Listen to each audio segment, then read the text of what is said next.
আপনাদের সকলকে স্বাগত জানাই এনবিপি ইউনানি আয়ুর্বেদ রিসার্চ সেন্টারের অনুষ্ঠানে।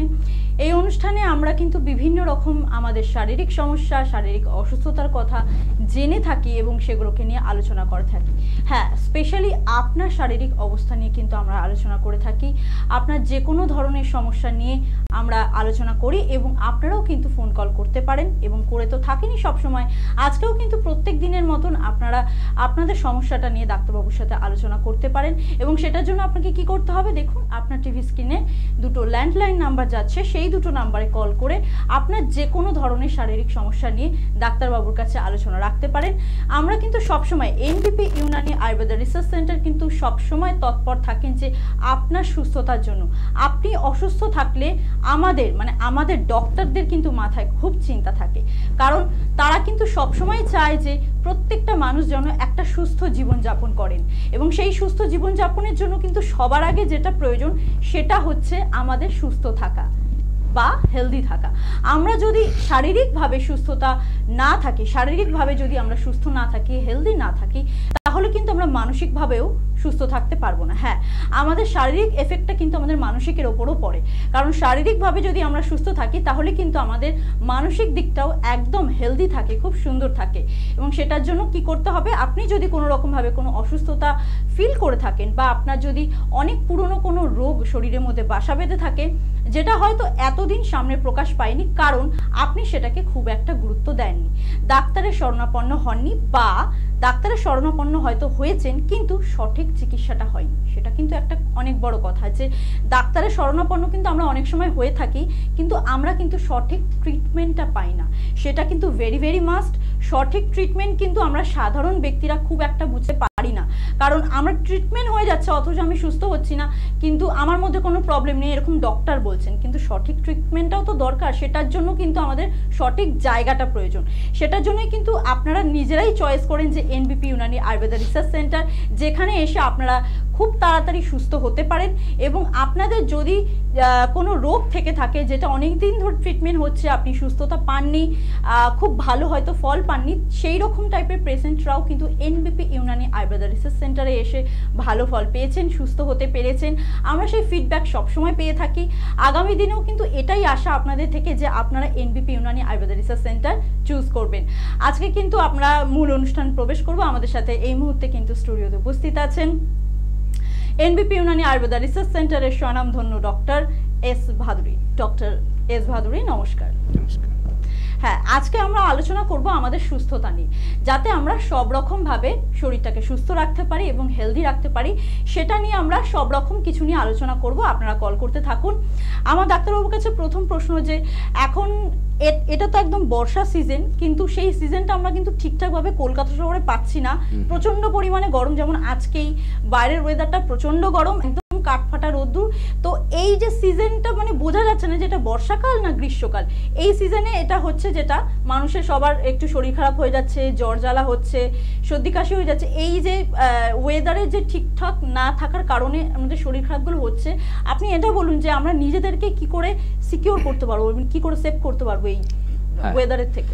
দেখুন, আমরা এনবিপিতে কিন্তু সবসময় আলোচনা করি দুরারোগ্য ক্রনিক ডিজিজ নিয়ে। ক্রনিক ডিজিজ নিয়ে মানে পুরনো রোগ। এবার একটু আলোচনা করে নেওয়া দরকার আমাদের যে রোগগুলো পুরনো হয়ে যায় বা ক্রনিক হয়ে যায় তার বিশেষ কারণ কি। প্রথম কথা আমাদের জানতে হবে আমাদের লাইফস্টাইলটা কেমন হওয়া উচিত। আমাদের একদম ছোটোবেলার থেকে প্রত্যেক ব্যক্তির কিন্তু এরকম একটা হেলদি লাইফস্টাইল মেনটেন করতে হয়। যদি হেলদি লাইফস্টাইলটা আমরা মেনটেন করি তাহলে কিন্তু আমি অসুস্থ হব না এবং সেই অসুখ কিন্তু আস্তে আস্তে কিন্তু পুরনো হবে না বা ক্রনিক ডিজিজে গিয়ে দাঁড়াবে না।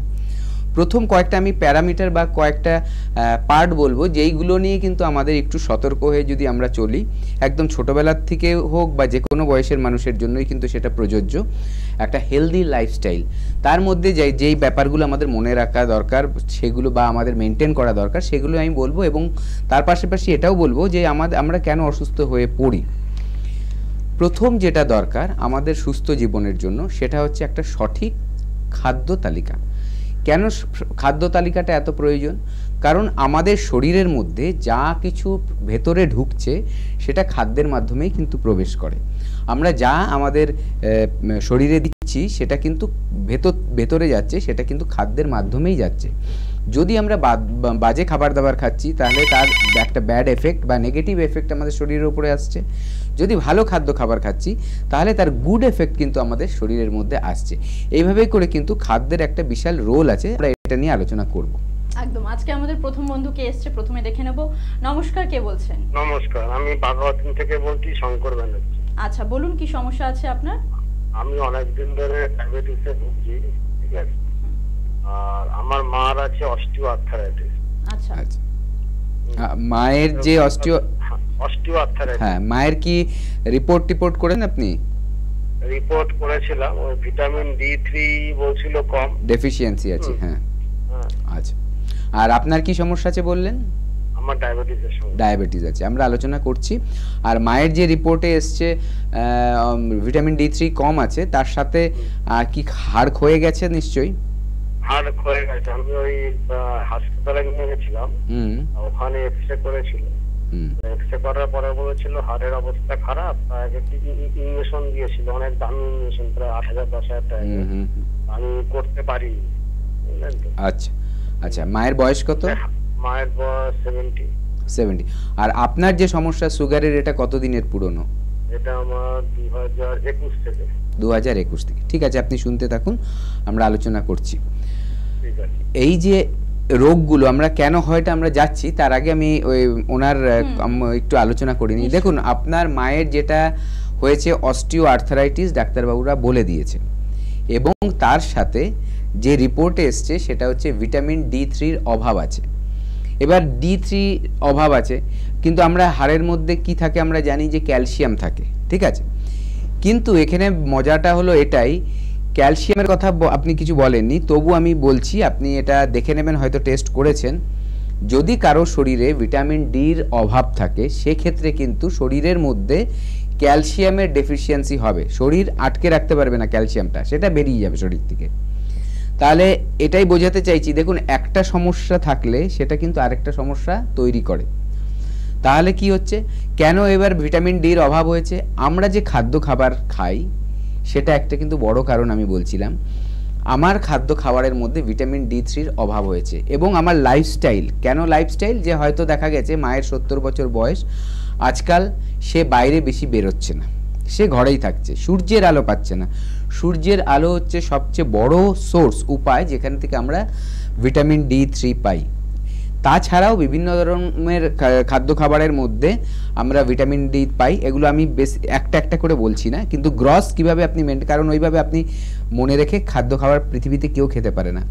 একজন এক্সপার্টই শুধু তাকে যদি একটা ডায়েট চার্ট করে দেয়, সেইভাবে নিয়ম করে দেয়। আপনারা কিভাবে সাধারণভাবে মনে রাখবেন সব ব্যাপারগুলো, আমি তার জন্যই বলছি। আপনার যেটা প্রবলেম হয়েছিল সুগারের প্রবলেমে কি হয়, এটা ডায়াবেটিস হয়ে গেছে আপনার। ডায়াবেটিস মানে কি, আপনার রক্তে সুগারের মাত্রাটা বেশি। এবার কেন সুগারের মাত্রাটা বেশি হয়? টাইপ 2 ডায়াবেটিস যেটা আছে সাধারণত, সেখানে কি হয়, আমাদের যে প্যানক্রিয়াস আছে সেখানে একরকম সেল হয়, বিটা সেল, সেখান থেকে যে এই ইনসুলিনটা তৈরি হয় সেটা কিন্তু আপনার শরীরে সাফিসিয়েন্ট হচ্ছে না বলেই ইনসুলিনের যে কাজ, যে সেলের মধ্যে সুগারটাকে নিয়ে ঢুকিয়ে দেওয়া, যখন সেলটা অ্যাক্টিভ হয়ে যাবে সেই কাজটা করতে পারছে না ঠিকমতো, আলটিমেটলি সেখানে ঘাটতি পড়ছে। এই করতে করতে কিন্তু তখন জোর করে প্যানক্রিয়াস আরও বেশি সিক্রেশন করতে চাইছে, সেখানে আস্তে আস্তে প্যানক্রিয়াস কিন্তু দুর্বল হয়ে যাচ্ছে। কারণ একটা টাইমের পর যারা ওষুধ খায় তাদের প্যানক্রিয়াসটা ইনঅ্যাক্টিভ হতে থাকে, আর ইনসুলিন একটুও বের করতে পারে না। কারণ হচ্ছে তার যে ফাংশনটা সেটা নষ্ট হয়ে যায়। এইটা এবার এইগুলো ব্যাপারগুলো কিন্তু খাওয়ার সাথে খুব রিলেটেড আছে। প্রথম একটা ব্যাপার যেটা আমি বলছিলাম, সুস্থ থাকার জন্য খাদ্যাভ্যাসটা ঠিক কেন রাখা উচিত, বা নিউট্রিশন নিয়ে আমরা কেন প্রথমেই আলোচনা করছিলাম, তার কারণ হচ্ছে বিভিন্ন রোগ সৃষ্টি হওয়া থেকে সেটাকে বাড়িয়ে তোলা, সব কিছুর জন্য কিন্তু খাদ্য একটা বিশাল বড় রোল প্লে করে। আমরা একবার আমরা পরের কলারকে দেখে নিই, তারপর আমরা আলোচনায় আবার ফিরে আসবো। নমস্কার, কে আছেন আমাদের সাথে? হ্যালো, হ্যাঁ বলুন, কোথা থেকে বলছেন? হ্যাঁ নমস্কার, আমি হাওড়া কদমতলা থেকে বলছিলাম। আচ্ছা, কি সমস্যা আছে বলুন। সমস্যা বলতে আমার পায়ের আর কি একদম যে ছোট আঙুলটা, কড়ি আঙুল যেটা বলে, এই কড়ি আঙুলটা না মাঝের মধ্যেই টান ধরে। আচ্ছা, আর কিছু প্রবলেম হয় কি এটা ছাড়া? এটা মাঝের মধ্যেই হয়, আবার কিছুক্ষণ পরে মানে ধরুন যখন টান লাগাটা চলে যায় কিছুক্ষণ পরে ওই কড়ি আঙুলটাতে মারুক বা মশা কামড়াক বা কিছু বুঝতে পারি না, মানে অবশ হয়ে যাচ্ছে, কি কারণে হচ্ছে এটা? আচ্ছা, আপনার এমনি কি সুগারের কোনো সমস্যা রয়েছে? না না না না না, আমি জানতে চাইছি, না থাকাটাই ভালো, আমি জানতে চাইছি যে সুগারের কোনো প্রবলেম নেই আপনার। আচ্ছা, আর এই ব্যথাটা কি কোমরের দিক থেকে কোনো সময় হয়েছে আপনার? এই পায়ের তো এটা একটা যেটা বলছেন টান ধরছে, এমনি কোমরে কোনো ব্যথা বা থায়ের পেছন দিকে ব্যথা এরকম কি কোনো সময় হয়েছে আপনার? হ্যাঁ, হাড়ের পেছনের দিকে এটা হয়, মানে কোমরের পেছনের দিকে। আপনার ওজনটা কেমন? আমার 58। আচ্ছা, হাইট কত? Height 5.5 foot. 5 ফুট 6 ইঞ্চি? 5 ফুট 5। আচ্ছা, ঠিক আছে।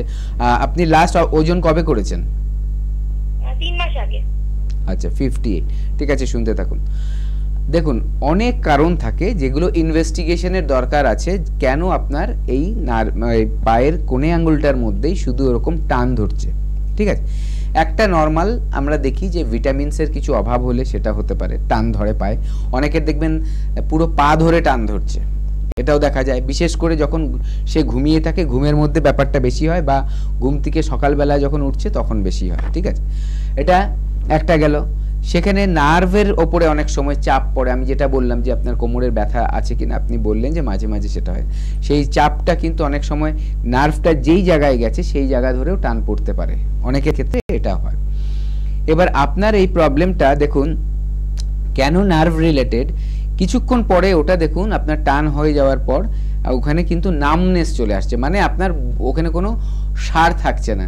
যে মশা কামড়ালো, কেউ চিমটি কাটলো বা কিছু, সেখানে কিন্তু আপনি বোধ করতে পারছেন না। যখনই কোনো রকম নার্ভ তার সঠিকভাবে কাজ না করতে পারে বা ব্লাড সার্কুলেশনটা ঠিক মতো না হয়, সেই জায়গায় কিন্তু এই নামনেসটা বা ঝিরঝির ঝিরঝির ভাব এই সবগুলোই কিন্তু আসে। আর তার সাথে সাথে আপনার রয়েছে যে নার্ভটা কিন্তু টান ধরছে। এই ব্যাপারগুলো কিন্তু নার্ভটা বলছি, পায়ের যে কোড়ে আঙুলটা টান ধরছে, এগুলো কিন্তু নার্ভ রিলেটেড প্রবলেম হওয়ার চান্স অনেক বেশি, যদি দেখা যাচ্ছে যে আপনার কোনো ডায়াবেটিস কন্ডিশন নেই বা অন্য কোনো সমস্যা নেই। একটা কাজ করুন, হাওড়ায় যেহেতু আপনার বাড়ি, আপনি একবার এসে আমাদের এনবিপিতে দেখিয়ে নিন, হাওড়াতেই চেম্বার রয়েছে। হেল্পলাইন নাম্বারে একটা কল করুন, আপনাকে বলে দেবে কখন আসতে হবে। অ্যাপয়েন্টমেন্টটা অবশ্যই আগে নেবেন, কারণ এখানে পেশেন্টের যে ভিড়টা হয়, একটা টাইমের পর কিন্তু আর বেশি পেশেন্ট দেখা সম্ভব হয় না। সেই ক্ষেত্রে কিন্তু তার জন্যই বলবো আপনি কিন্তু অবশ্যই আগে একটা অ্যাপয়েন্টমেন্ট নিয়ে কনফার্ম করে নেবেন যে হ্যাঁ আপনি কবে যাচ্ছেন। ঠিক আছে, হেল্পলাইন নাম্বারে একটা কল করুন। আমাদের এনবিপিতে কিন্তু একটা বলে দিই, যে কোনো ক্রনিক রোগের চিকিৎসা হয়। তার জন্যই আপনার এই যে ব্যাপারটা, এটা কোনো প্যাথোলজিক্যাল ডিজিজ না, মানে আপনাকে কোনো কি বলবো কোনো ভাইরাস, ব্যাকটেরিয়া, ফাঙ্গাস সেই ধরনের রোগ নয়। এটা কিন্তু একটা কি বলবো ক্রনিক ডিজিজ। অনেক দিন আগে হয়তো শুরু হয়েছে, আস্তে আস্তে আস্তে করে বাড়ছে, বা ধরুন 2 মাস ধরে আপনি দেখছেন আস্তে আস্তে বাড়ছে। এটাকে ট্রিটমেন্ট না করালে কিন্তু আপনার এই রোগটা আস্তে আস্তে বেড়ে যাবে, আরও কিছু সমস্যা নিয়ে আসবে শরীরে। একদম আপনাদের জন্য, সকলের জন্য হেল্পলাইন নাম্বারটা আমি একবার বলে দিচ্ছি, আপনারা নোট ডাউন করবেন। 9830235527, আরেকটা নাম্বার 9830235537। দুটো হেল্পলাইন নাম্বার আছে। আপনার যেটাতে ইচ্ছে সেটাতে কল করে কিন্তু অ্যাপয়েন্টমেন্টটা সবার আগে ফিক্সড করবেন, দেন আপনার যেটা নিয়ারেস্ট চেম্বার মনে হবে সেখানে এসে যোগাযোগ করবেন। ডক্টর বি শর্মাকে আপনারা পেয়ে যাবেন। চেম্বারটা আমি একটু বলে দিই, যিনি সাথে আছেন আমাদের, একটু সাথে থাকবেন, ফোনে যিনি আছেন ডক্টর বি শর্মাকে আপনারা পেয়ে যাচ্ছেন মধ্যমগ্রামে। মধ্যমগ্রামে আপনারা জানেন যে এনবিপি ইউনানি আয়ুর্বেদ রিসার্চ সেন্টারের হেড অফিস মধ্যমগ্রামে। ডক্টর বি শর্মাকে আপনারা পাচ্ছেন সোমবার ও শুক্রবার দুপুর 12টা থেকে বিকেল 3টে অবধি। আর হাওড়া শিবপুরে আপনারা পাচ্ছেন মঙ্গলবার এবং রবিবার। হাওড়া শিবপুরে মঙ্গলবার পাচ্ছেন দুপুর 12টা থেকে বিকেল 3টে অবধি, এবং রবিবার দিন হাওড়া শিবপুরে পেয়ে যাচ্ছেন সকাল 11টা থেকে দুপুর 1টা অবধি। হাওড়া দাসনগর বাল্টিকুড়ি বাজারে পেয়ে যাচ্ছেন আপনারা বুধবার, সেটা দুপুর 12টা থেকে বিকেল 3টে অবধি। শোভাবাজারে পাচ্ছেন বুধবার বিকেল 4টে থেকে সন্ধ্যে 6টা অবধি, এবং দক্ষিণ 24 পরগনার বন্ধুরা পাচ্ছেন আমতলাতে বৃহস্পতিবার দুপুর 12টা থেকে বিকেল 3টে অবধি। কালীঘাটে ল্যান্সটাউনে আপনারা পেয়ে যাচ্ছেন মঙ্গলবার এবং বৃহস্পতিবার। মঙ্গলবারে আপনারা বৃহস্পতি পাচ্ছেন বিকেল 4টে থেকে সন্ধ্যে 6টা অবধি। কালীঘাটের ল্যান্সটাউনে আপনারা রবিবার দিন পেয়ে যাচ্ছেন সেটা দুপুর 2টো থেকে বিকেল 4টে অবধি। অবশ্যই শনিবার দিন পেয়ে যাচ্ছেন খিদিরপুরে দুপুর 2টো থেকে বিকেল 4টে অবধি। আর বাকি চেম্বারগুলো নিয়ে আমি বলবো, কিন্তু তার আগে দেখে নেবো এই মুহূর্তে কোন বন্ধু অপেক্ষা করছেন। নমস্কার, কে বলছেন? নমস্কার। হ্যাঁ, একটু জোরে কথা বলতে হবে। কোথা থেকে বলছেন? আমি ডানকুনি থেকে বলছি। আচ্ছা, কি সমস্যা আছে আপনার? হ্যাঁ, সমস্যা হচ্ছে মানে রোদে বেরালে আমার মাথা প্রচন্ড পরিমাণ ধরে। ঠিক আছে, প্রচন্ড ঘোরে। এটা কি মানে অনেক আগে থেকে এই প্রবলেমটা নাকি হঠাৎ করে হচ্ছে? হ্যাঁ, মিনিমাম মানে 1.5 বছর কাছাকাছি হতে গেল। আচ্ছা, মানে রোদে বেরালেই মাথা ধরছে, আবার রোদে না বেরালে কোনো অসুবিধা নেই। আচ্ছা আচ্ছা, আপনার এটা হচ্ছে তখন কি প্রবলেম হয়? ব্যথা করে আর কি কষ্ট হয় তখন? মাথা মানে প্রচন্ড পরিমাণে মানে ঘোরায়। আচ্ছা, আর আপনার ঠান্ডা লাগার কি ধাত রয়েছে? হ্যাঁ হ্যাঁ হ্যাঁ। আচ্ছা, শুনতে থাকুন। দেখুন, অনেক সময় আমাদের যে সাইনাস পয়েন্টসগুলো আছে, সাইনাসের অনেক সময় সমস্যা হয়। যাদের সাইনাসের প্রবলেম আছে দেখা গেছে তারা যদি অতিরিক্ত চড়া রোদে যায় তাদের কিন্তু এই ব্যথাগুলো হয়। এবার তাহলে কি করতে হবে? এই যে ঠান্ডা লাগার ধাতটা তাদের কিন্তু থাকে, যাদের সাইনাসের প্রবলেম থাকে। ঠিক আছে, সাইনাসের ব্যথা হলে তখন কিন্তু অসহ্য ব্যথা হয়, কষ্ট হয়, কারণ এটা মানে রোদে গেলে বেড়ে যায়। ঠিক আছে, আবার এটাও রয়েছে অনেকের ক্ষেত্রে যে অন্য কোনো কারণেও কিন্তু মাথার ব্যথা রয়েছে। এবার আপনাকে আমি সাইনাসের ব্যাপারটা বললাম কারণ আপনার সিমটমটা দেখে। এবার আপনার একটাই কাজ করতে হবে, 1.5 বছর ধরে এটা ভুগছেন, সাইনাসের প্রবলেম হোক বা অন্য কোনো প্রবলেম হোক, সেটাকে এতদিন ফেলে রেখেছেন, এটাতে কিন্তু আপনার ভবিষ্যতে আরও সমস্যা বাড়তে পারে। তার থেকে অনেক বেটার হবে না আপনি একবার চলে আসুন আমাদের এনবিপি আয়ুর্বেদা সেন্টারে চলে আসুন, আপনার যেটা কাছাকাছি হবে। এখানে ডাক্তারবাবুদেরকে দেখান এবং এখানে পঞ্চকর্মা থেরাপি রয়েছে। মেডিসিনের পাশাপাশি যেটা ট্রিটমেন্ট হয় এখানে পঞ্চকর্মা থেরাপি, এটা একটা এমন থেরাপি বা এমন একটা পদ্ধতি আয়ুর্বেদার যার মাধ্যমে কিন্তু যে কোনো রোগকে একদম কমপ্লিটলি ঠিক করে দিতে পারে, সেটা যতটাই পুরনো হোক না কেন। অবশ্যই আপনারা কিন্তু সঠিক সময়ে সঠিক কাজটা করতে হবে। কেন দেরি করছেন? আপনার এই প্রবলেমটা অল্প দিনেই আশা করা যায় ঠিক হয়ে যাবে। যে যদি প্রচণ্ড পরিমাণে মাত্রায় বেড়ে না থাকে তাহলে দেখা যাবে অল্প দিনের চিকিৎসাতে কিন্তু আপনি সুস্থ হয়ে যাচ্ছেন। এবং এটার লাভটা আর আপনার এটাই হবে যে ফার্দার আপনার কিন্তু ওই ব্যথাটা ভোগ করতেও হবে না, কোনো নতুন ধরনের সমস্যাও দেখা দেবে না এটার থেকে, এবং আপনার যে কষ্টটা কিন্তু আপনার আর পেতে হবে না। তাই জন্য হেল্পলাইন নাম্বারে কল করুন, একটা এসে দেখিয়ে নিন এনবিপি আয়ুর্বেদাতে। আমরা আলোচনায় ফিরবো, কিন্তু তার আগে আমি চেম্বারগুলো আপনাদেরকে বলছিলাম। ডক্টর এন ভট্টাচার্যকে আপনারা পেয়ে যাচ্ছেন বর্ধমান, বোলপুর, আসানসোল, বাঁকুড়া, খড়গপুর, গুয়াহাটি, জামশেদপুর, দুর্গাপুর এবং পাচ্ছেন আগরতলা এবং মেছেদাতে। ডক্টর এ হালদারকে আপনারা পাচ্ছেন আরামবাগ, হলদিয়া, কৃষ্ণনগর, বহরমপুর এবং পাচ্ছেন দিল্লিতে। আর ডক্টর এস ঘোষালকে আপনারা পাচ্ছেন শিলিগুড়ি, মালদহ, রায়গঞ্জ, শিলচর এবং পাচ্ছেন কোচবিহারে। এতগুলো জায়গায় কিন্তু চেম্বার আছে। পুরো ওয়েস্ট বেঙ্গল জুড়ে এনবিপি Unani Ayurveda research centre chamber opening করে রেখেছেন আপনাদের জন্য, আপনাদের সুবিধার জন্য, যাতে আপনাকে নর্থ থেকে সাউথে এসে চিকিৎসা না করতে হয় বা সাউথ থেকে নর্থে না যেতে হয়। এত জায়গায় চেম্বার আছে। আপনারা জানেন যে বাংলাদেশেও চেম্বার আছে। বাংলাদেশের বন্ধুরা আপনার অ্যাপয়েন্টমেন্ট নেবেন, সেটা হেল্পলাইন নাম্বারে কল করবেন। হেল্পলাইন নাম্বারে কল করাটা ভেরি মাস্ট, কারণ ওই নাম্বারে কল করলে আপনি সমস্ত ডিটেলসে সব কিছু জানতে পারবেন। কবে কোথায় কোন ডাক্তার আছে, কবে কোথায় কোন ডাক্তারকে আপনি পেয়ে যাবেন, কোনটা আপনার নিয়ারেস্ট চেম্বার হবে, সমস্ত কিছুভাবে কিন্তু আপনাকে গাইডলাইন করা হবে হেল্পলাইন নাম্বারে। তাই হেল্পলাইন নাম্বারটা আপনারা সবসময় নোট করে রাখবেন এবং সেখানে কিন্তু আপনাদের যে কোনো প্রবলেম মানে ডিটেলসে জানার জন্য যে কোনো প্রবলেম কিন্তু আপনি ওখানে বলতে পারবেন, সমস্ত ডিটেলসে ওখানে জানতে পারবেন। আমরা আলোচনায় একটুখানি ফিরবো। আমি ডাক্তারবাবুকে প্রশ্ন করবো যে এটাই যে এখন যেহেতু ওয়েদারটা এরকম, তো আমাদের শরীরের একটা ব্যালেন্সটা নষ্ট হচ্ছে যেই কারণে, আর তাহলে এখানে খাবারটা কেমন খাওয়া উচিত এই সময়? একদম, দেখুন আমাদের এই সময় দাঁড়িয়ে এখন কিন্তু মানে গরম থেকে আমরা বর্ষার দিকে ঢুকে যাচ্ছি, কিন্তু এখন দেখুন একদম স্পেসিফিক্যালি কিন্তু হয় না, কোথাও এরকম হচ্ছে না এখন। মানে ওয়েদার কন্ডিশনটা এমনই হয়ে যাচ্ছে যাতে একটা সময় অন্য যে ওয়েদারটা সেটা ঢুকে যাচ্ছে, উল্টো পাল্টা হয়ে যাচ্ছে। আমরা দেখছি, দেখা যাচ্ছে কোনো একদিন হয়তো রাতে বিশাল বৃষ্টি হলো, পরের দিন কি হলো আবার প্রচণ্ড পরিমাণে রোদ। এই যে টেম্পারেচার ফ্লাকচুয়েশন, এটা কিন্তু আমাদের শরীরের মধ্যেও এফেক্ট করে। বাইরে যেমনি দেখছি আমাদের গাছপালার ওপরেও এফেক্ট করে, চাষের ওপরেও এফেক্ট করে, আমাদের শরীরের মধ্যেও কিন্তু এফেক্ট করে। আমাদের শরীরের কিন্তু একটা সঠিক টেম্পারেচার মেনটেন করে চলে। এবার যখন ওটা ওয়েদার চেঞ্জ হয় তখন আস্তে আস্তে যখন একটা ওয়েদার থেকে আরেকটা ওয়েদারে যায়, ধরুন গরম থেকে আমরা বর্ষার দিকে যাচ্ছি, তখন অল্প অল্প প্রথমে দেখবেন বর্ষাটা শুরু হয়, তখন মাটিটা আস্তে আস্তে ঠান্ডা হয়, পরিবেশটা কিন্তু তখন অল্প ঠান্ডা হয়। এবং যখন বর্ষা আসে তখন কিন্তু প্রচণ্ড রোদের যে কষ্টটা বা হিটটা সেটা আমাদের শরীরে কিন্তু তাপটা লাগে না।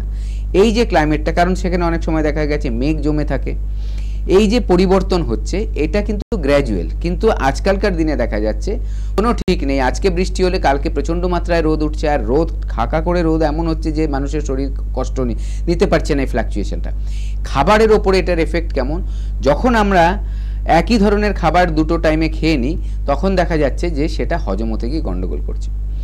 মানে আমাদের অতিরিক্ত বর্ষাকাল বা বর্ষাকালের সাথে যখন অতিরিক্ত রোদও থাকে এই সিজনগুলোতে আমাদের অতি রিচ খাওয়ার কিন্তু উচিত না। কেন উচিত না? কারণ সেগুলো আমাদের শরীরকে কিন্তু আরও বেশি হিট তৈরি করে দেয়। হিট যখনই তৈরি করে তখন ডাইজেশনে কিছু প্রবলেম চলে আসে, কারণ আমরা সঠিক নিয়ম মেনে সময় ধরে ঠিক খাদ্য খাবারগুলো খাই না। তার জন্য কিন্তু আমাদের দেখা যায় হজমের বিঘ্ন ঘটছে। কি হয়, কারো ক্ষেত্রে দেখা যায় যে লুজ মোশন হয়ে যাচ্ছে, কারো ক্ষেত্রে দেখা যাচ্ছে বমি হচ্ছে, হজম হতে চাইছে না। এই যে কষ্টটা, এই কষ্টটা আমরা ফিল করি। তার জন্য এখন কেমন খাওয়া উচিত? আমরা এই মাছ, মাংস, ডিম যদি স্বাভাবিকভাবে বলি, সাধারণত বেশিরভাগ লোকই খায়, সেখানে কিন্তু আমার রান্নাটা অতি রিচ না করে হালকা, একদম হালকা তেল মশলা দিয়ে কিন্তু রান্নাটা করা উচিত। আমাদের যে রান্না করার যে স্পাইসেসগুলো ইন্ডিয়ান কিচেনে যেগুলো পাওয়া যায়, সেগুলো জিরে, হলুদ, ধনে এরকম যেগুলো পাওয়া যাচ্ছে, এগুলো কিন্তু ওষুধেরও কাজ করে। ঠিক আছে, ভারতীয় যে স্পাইস, রান্নাঘরের যে কিন্তু মানে কিচেন মেডিসিন আপনি বলতে পারেন, কিন্তু সেটাকে আমরা নষ্ট করে দিই কীভাবে? অতিরিক্তভাবে তেলের মধ্যে সেই মশলাগুলোকে আমরা মানে কি জ্বালিয়ে দিই, মানে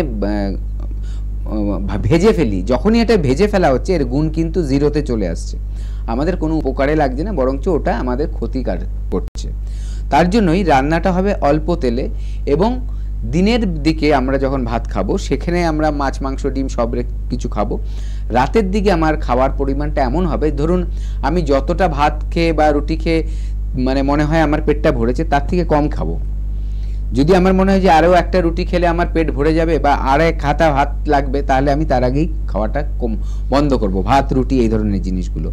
এবং রাতের দিকে সবজি খাওয়াটাই কিন্তু বাঞ্ছনীয়, বেটার, কারণ ওটা হজম হয় ভালো।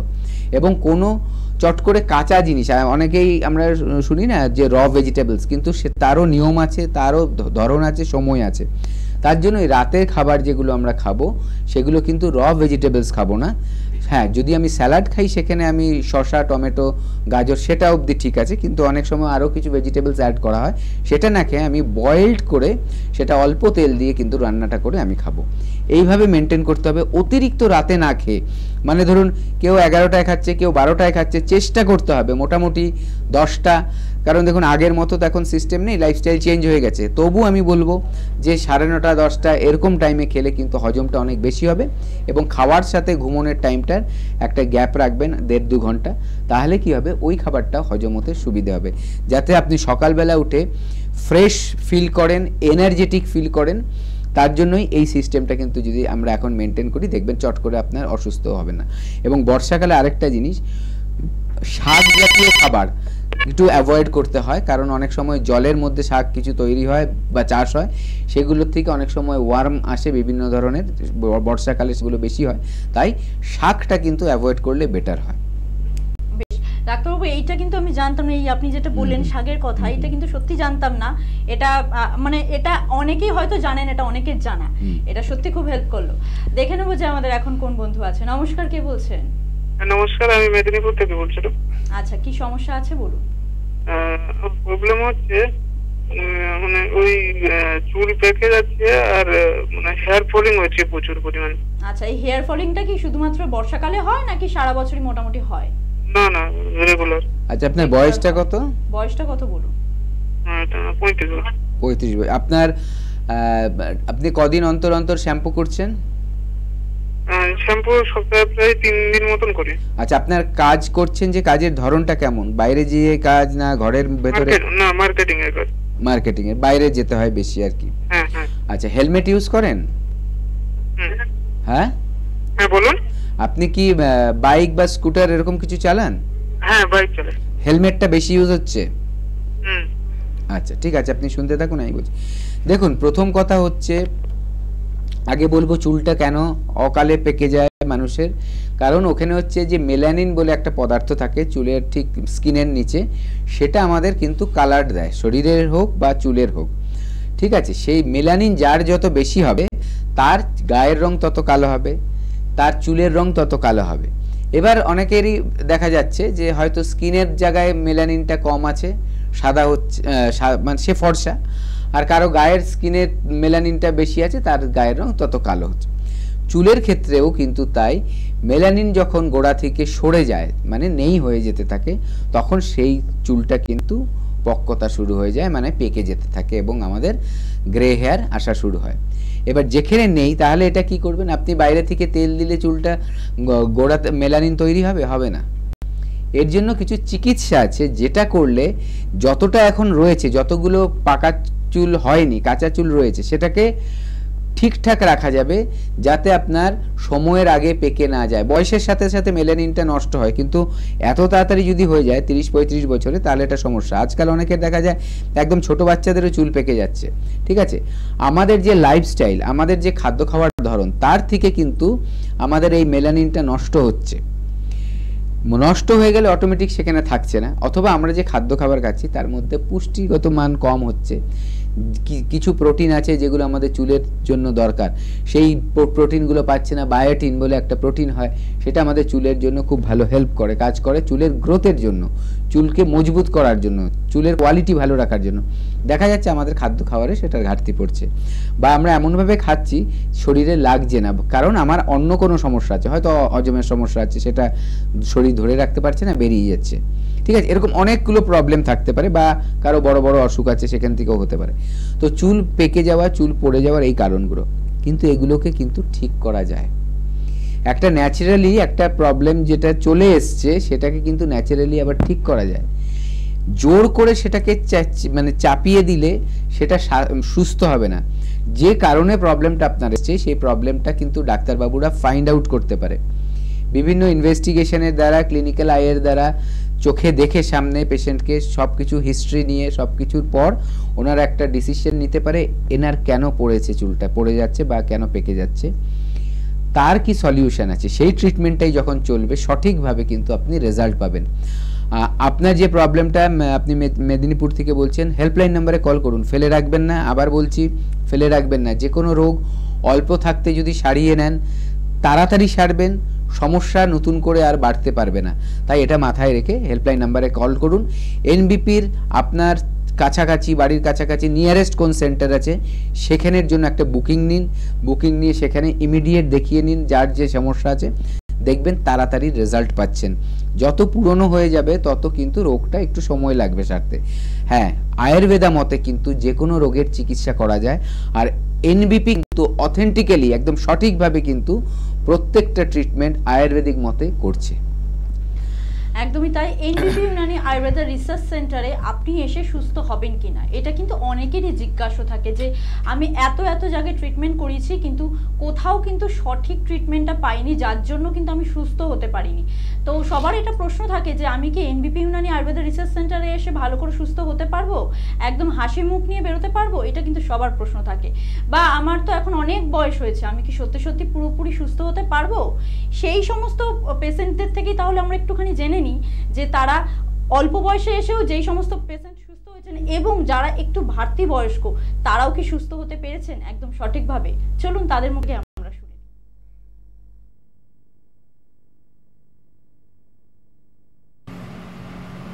আপনার নাম?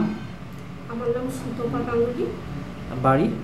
বাড়ি হচ্ছে ডানকুনি, কালীপুর চেকপোস্ট। আপনার সমস্যা কি ছিল? আমার সমস্যা ছিল বলতে, প্রথমে আমার সকালবেলায় ঘুম থেকে উঠে হাঁটতে পারতাম না, গোড়ালি প্রচণ্ড যন্ত্রণা হতো। তারপরে এই অবস্থায় আমি প্রচুর অ্যালোপ্যাথিক দেখাই, অ্যালোপ্যাথিক ওষুধ খাই, ক্যালসিয়াম খাই, কিন্তু আমার তাতে কোনো রিকভার হয়নি। তারপর আমি সেটা করে হোমিওপ্যাথিকে চলে যাই। হোমিওপ্যাথিকেও প্রায় আমি 2-3 বছর করি। হোমিওপ্যাথিকে কখনো কম, কখনো বেশি, এরকম হয়ে যায়। কিন্তু আমার সেইভাবে রিকভারটা হয়নি।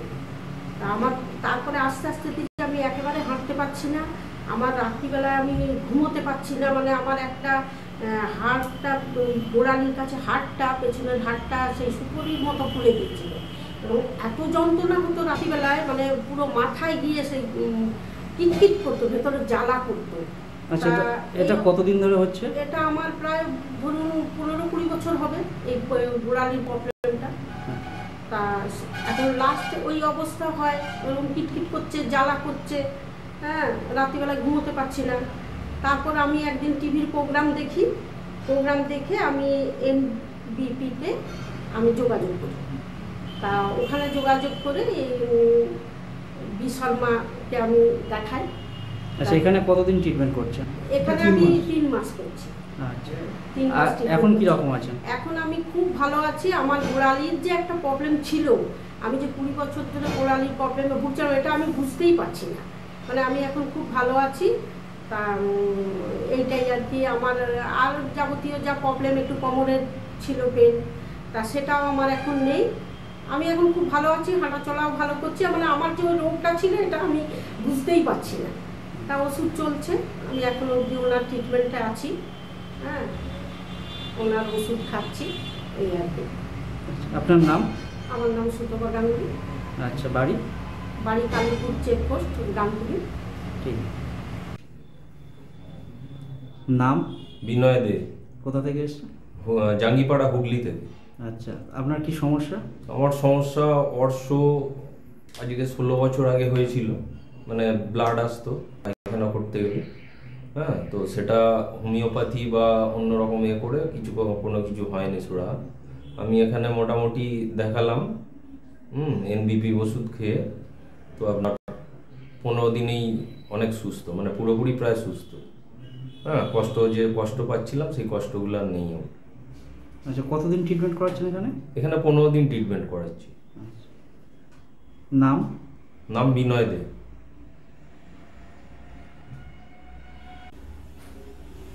নাম? স্বর্ণময়ী যাদব। বাড়ি? বেলগেছিয়া।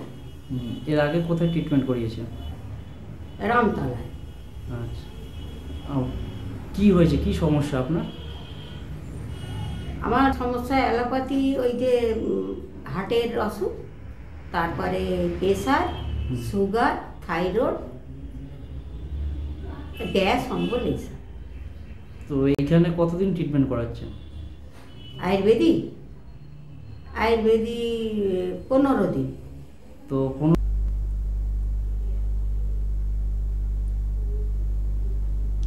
আপনারা দেখছেন এই মুহূর্তে এনবিপি ইউনানি আয়ুর্বেদা রিসার্চ সেন্টারের অনুষ্ঠান। আমাদের সাথে স্টুডিওতে উপস্থিত আছেন এনবিপি ইউনানি আয়ুর্বেদা রিসার্চ সেন্টারের স্বনামধন্য ডক্টর এস ভাদুরী। নমস্কার। হ্যাঁ, তো আমরা যেই আলোচনাতে ছিলাম, বা একটু অন্য ধরনের আলোচনা করি। আমরা তো খাদ্য তালিকা নিয়ে অনেক আলোচনা করেছি, বা আমাদের খাওয়ার স্টাইলটা এই সিজনে কেমন হওয়া উচিত, বা আমাদের শরীরে কোনো সমস্যা থাকলে তাহলে আমাদের ডায়েট চার্টটা কেমন হওয়া উচিত। এবার একটু আমরা অন্যরকম আলোচনা করব, সেটা হচ্ছে আমরা একটু চোখ নিয়ে আলোচনা করি, যেটা আমাদের হয়তো অনুষ্ঠানে অনেকদিন আলোচনা হয়নি, চোখের বিষয় নিয়ে।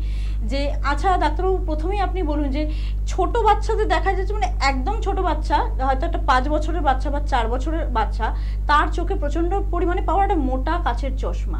তো সেটাই হচ্ছে আমার প্রশ্ন, যে অত ছোট বয়সে তার চোখে এতটা পাওয়ার কি করে আসছে?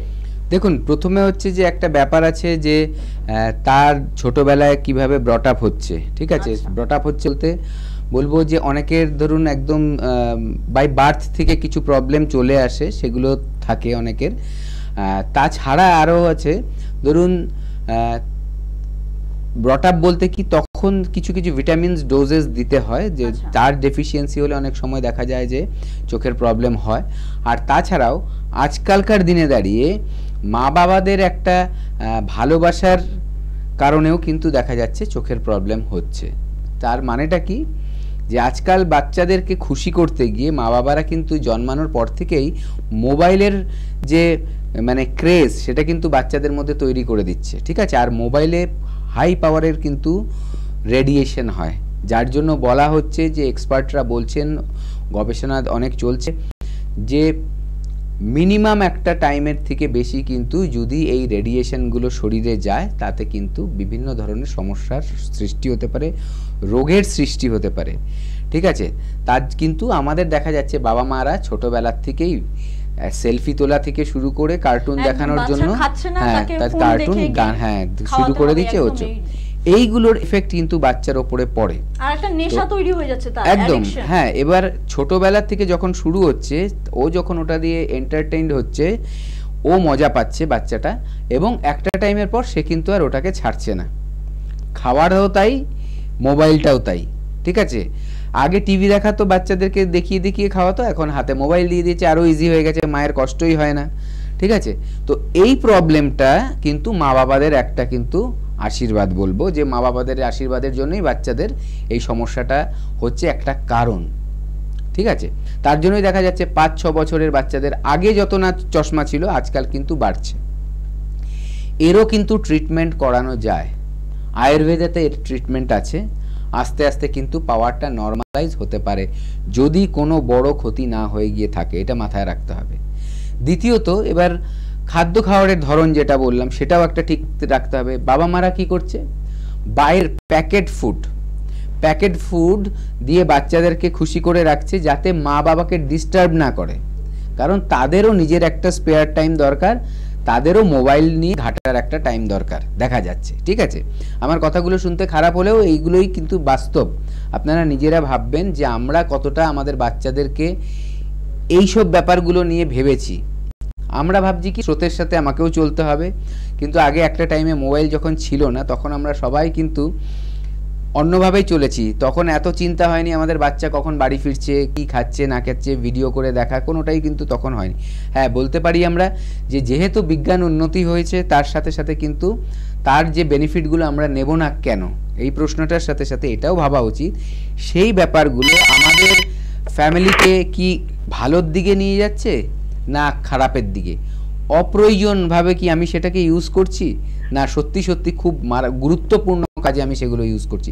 এগুলো মাথায় রাখবেন নিজেদের শরীরকেও সুস্থ রাখার জন্য, নিজেদের সন্তানদেরকেও ঠিকমতো মানুষ করার জন্য। এটা কিন্তু একটা মাস্ট। আজকাল কিন্তু এই অ্যাওয়ারনেসটা খুব দরকার, না হলে সামনে কিন্তু আরও বিপদ আসতে চলেছে। তাই এগুলো মেনটেন করবেন। খাদ্য খাবারের যেটা বাচ্চাদের বললাম, প্যাকেট ফুড ছোটোবেলার থেকে হ্যাবিট করে করে তার একটা নেশা হয়ে যায়, অ্যাডিকশান হয়ে যায়। তার ফলে কি হচ্ছে, তার পুষ্টিগত মান খারাপ হচ্ছে। দেখবেন অনেক বাচ্চা আছে খুব রোগা, তার হজমের গন্ডগোল, পেটে ব্যথা হয়, কনস্টিপেশন হয় এরকম। আবার অনেক বাচ্চা আছে খুব মোটা, বয়সের অল্প বয়সেই ছোটোবেলায়। আমরা ভাবি যে মোটা মানে হেলদি ওয়ার্ডটার মানে মোটা নয়, হেলদি ওয়ার্ডটার মানে রোগা নয়, হেলদি ওয়ার্ডটার মানে সে সঠিকভাবে সুস্থ। কিন্তু যাদের এই প্রবলেমগুলো থাকে তারা কিন্তু অসুস্থ। দেখা যাবে তাদের কিন্তু ইমিউনিটি অনেক লো, অল্পতেই হাঁপিয়ে যাচ্ছে, অল্পতেই রোগ ধরে নিচ্ছে, সর্দি কাশি 12 মাস ভুগছে, ইনহেলার নিতে হচ্ছে। এমনকি দেখা যাচ্ছে তাদের গ্রোথেও কিন্তু আটকে যাচ্ছে, গ্রোথ প্রপার যেতে তার হওয়া উচিত ছিল তার থেকে কিন্তু কম হচ্ছে। এগুলো সব কিন্তু রিলেটেড একটার সাথে আরেকটা। তাই হেলদি ফুড বাড়িতে কষ্ট করে বানান। মনে করুন না ওই বাজে খাবারগুলো আমাদের নেই, আমাদের তৈরি হয় না, তাহলে আমরা হেলদি ফুড বাড়িতেই খেতে পারি। অকেশনালি আপনি খেলেন তাতে কিছু মারাত্মক কিছু হয়ে যাবে না, কারণ আপনি হঠাৎ করেই খাচ্ছেন। কিন্তু রেগুলার যখন 365 দিনের মধ্যে যদি 300 দিনই এই ফুডগুলো আমরা বাড়িতে বাচ্চাদের খাওয়াই, নিজেরা খাই, অটোমেটিক আমরা কিন্তু বড় বড় রোগকে টেনে আনছি। এটাই কিন্তু মাথায় রাখতে হবে। তার জন্য আমাদের সুস্থ থাকতে গেলে একটা লাইফস্টাইল সুন্দর মেনটেন করতে হবে। আপনি ঠিক কথা বলেছেন ডাক্তারবাবু, এতক্ষণ ধরে অনেক গুরুত্বপূর্ণ কথাগুলো আমাদেরকে বললেন। কিন্তু এই মুহূর্তে আমাদের সাথে কোনো বন্ধু আছে, দেখে নেব আমাদের সাথে কে আছেন। নমস্কার, কে বলছেন? নমস্কার, আমি কাকদ্বীপ বলছি। আচ্ছা বেশ, আপনার কি সমস্যা আছে সেটা বলুন। সমস্যা বলতে আমি ডাক্তার বি শর্মার কাছে গিয়েছিলাম আমতলা চেম্বারে 1 বছর আগে। হয়তো সামান্য সমস্যা ছিল হাঁটু, খুব ভালো আছি। আচ্ছা, এখন ওই ডাক্তার বলে আমি একটা ব্যাপার জানতে চাই যে আমার সকালে করে মুখটা তিতো ভাব থাকে। সকালে উঠে মুখটা তিতো ভাব থাকে, তাই তো? হ্যাঁ। এটা কি ব্রাশ করার পরেও? ব্রাশ করার পরে হ্যাঁ। ব্রাশ করার পরেও, আচ্ছা বেশ। এখন আপনার একটু বয়সটা ডাক্তারবাবুকে বলে দিন। বয়স আমার 52 বছর। বেশ। আচ্ছা, আপনি আগের যে ব্যথার ব্যাপারটা ছিল সেটাই সুস্থ হয়ে গেছেন, তাই তো? ডাক্তারবাবু আমি একবারই গিয়েছিলাম। আচ্ছা বাহ, একবার গিয়ে পায়ের যে প্রবলেমটা ছিল সেটা আপনি সারিয়ে ফেলতে পেরেছেন বা সুস্থ হয়ে গেছেন। হয়তো একবারে আপনার হয়ে যাবে, আসতে হবে না, কিন্তু সত্যি একবারই আমার কাজ হয়ে গেছে। আচ্ছা আচ্ছা, এটাই হচ্ছে এনবিপি আয়ুর্বেদা রিসার্চ সেন্টার। আচ্ছা, আপনার চিকিৎসা বলা একদমই পেশেন্টের মুখ থেকে আমরা শুনতে পাচ্ছি।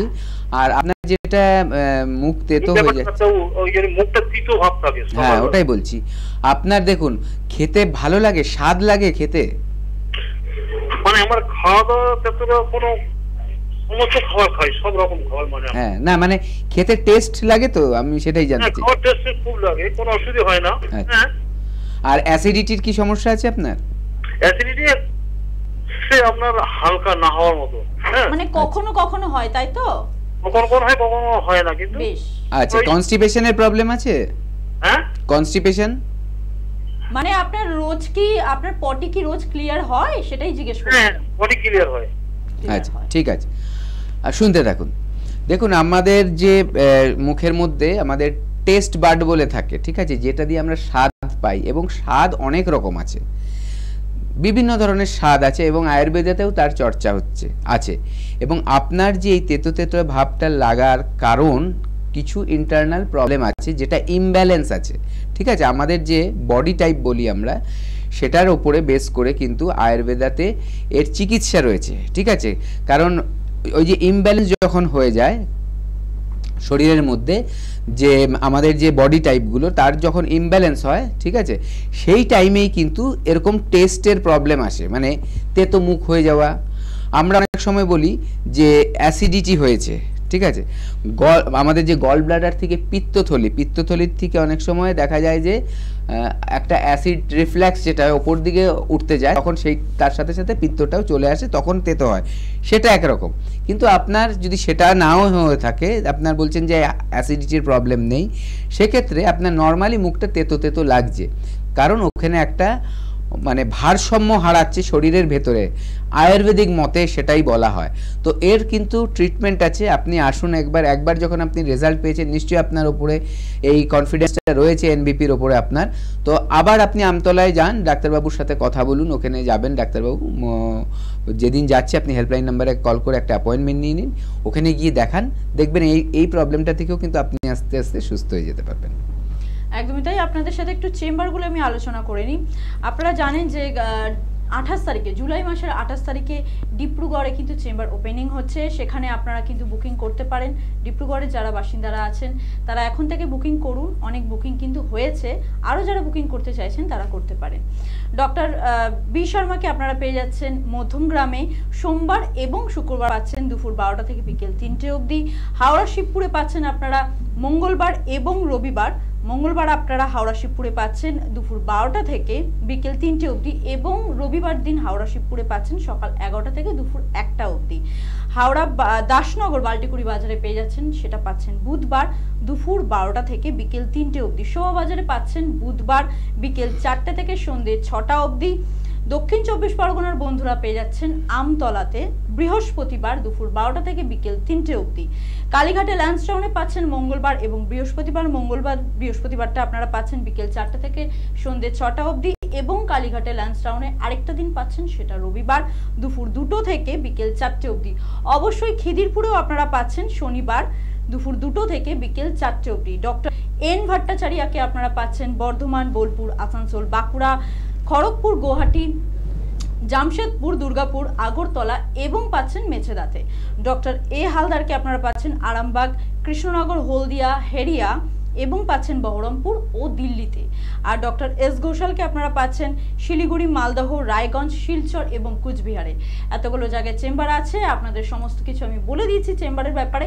এছাড়াও যদি কারোর কোনো প্রশ্ন থাকে চেম্বার নিয়ে বা কোন ডক্টরকে কোথায় পাবেন সবটা মনে রাখা সম্ভব নয় অবশ্যই, সেটার জন্য কিন্তু দেওয়া আছে হেল্পলাইন নাম্বার। দেখুন আপনার টিভি স্ক্রিনে হেল্পলাইন নাম্বার বলে দুটো নাম্বার যাচ্ছে, ওই দুটো নাম্বারে আপনারা ফোন করে সমস্ত প্রশ্ন আপনার সমাধান ওখানেই পাবেন। আর আমরা একটু আলোচনাতে ফিরবো, আমরা চোখ নিয়ে আজকে একটু আলোচনা করছি।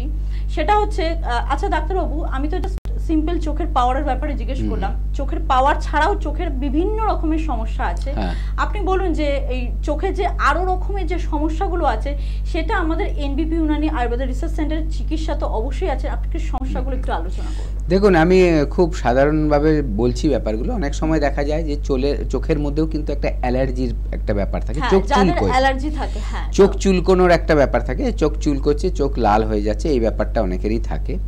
সেখানেও কিন্তু এই ট্রিটমেন্ট রয়েছে এনবিপি আয়ুর্বেদাতে। তারপরে অনেক সময় দেখা যায় অনেকের চোখের প্রেশার বেড়ে যায়, তার একটা টেস্ট দেওয়া হয়, সেই টেস্টের রিপোর্টে বোঝা যায় যে তার চোখের প্রেশারটা বেড়ে গেছে, সেখানেও কিন্তু চোখ লাল হয়। চোখের কোনো ইনফেকশন হলে চোখে লাল হয়, আর এই ধরনের চোখের প্রেশার বেড়ে গেলেও কিন্তু চোখ লাল হয়। তো এগুলোর কিন্তু ট্রিটমেন্ট রয়েছে। এখানে দেখা যাচ্ছে অনেকের ক্যাটারেক্ট আসা শুরু হচ্ছে। ক্যাটারেক্ট মানে যেটা আমাদের ছানি পড়া বলে, দেখা যায় যে প্রথমে ওটা অতটা ডিপ হয় না, হালকা থাকে। সেই সময় যদি আপনারা আসেন, দেখা যাবে হয়তো সেই ক্যাটারেক্টটা গ্রোথ হতে দিচ্ছে না বা বাড়তে দিচ্ছে না, তাহলে আপনার অপারেশনের ব্যাপারটা আশা করা যায় যে হয়তো ভবিষ্যতে দেরি হবে বা হয়তো লাগবেই না, এই ব্যাপারটা চলে আসতে পারে। এছাড়া ধরুন চোখের অনেক সময় গ্লুকোমা বলে একটা সমস্যা আছে, যেটা চোখের নার্ভ শুকিয়ে যেতে থাকে, সেখানে ভিশনের প্রবলেম হয়, যেন মানুষ দেখতে পাওয়ার প্রবলেমটা চলে আসবে, হয়তো চোখের যতটা আইসাইট থাকবে সেটা অতটা ফাংশন করবে না, এরকম প্রবলেম কিন্তু আসে মানুষের। তো সেগুলোর জন্য কিন্তু ট্রিটমেন্ট রয়েছে এনবিপি আয়ুর্বেদাতে উইদাউট সার্জারি। এখানে স্পেশাল কি রয়েছে? মেডিসিন তো সব জায়গাতেই পাওয়া যায়, এই সব ট্রিটমেন্টের জন্য এবং আনুষঙ্গিক আরও ট্রিটমেন্টের জন্য কিন্তু রয়েছে আমাদের এখানে আয়ুর্বেদা পঞ্চকর্মা থেরাপি।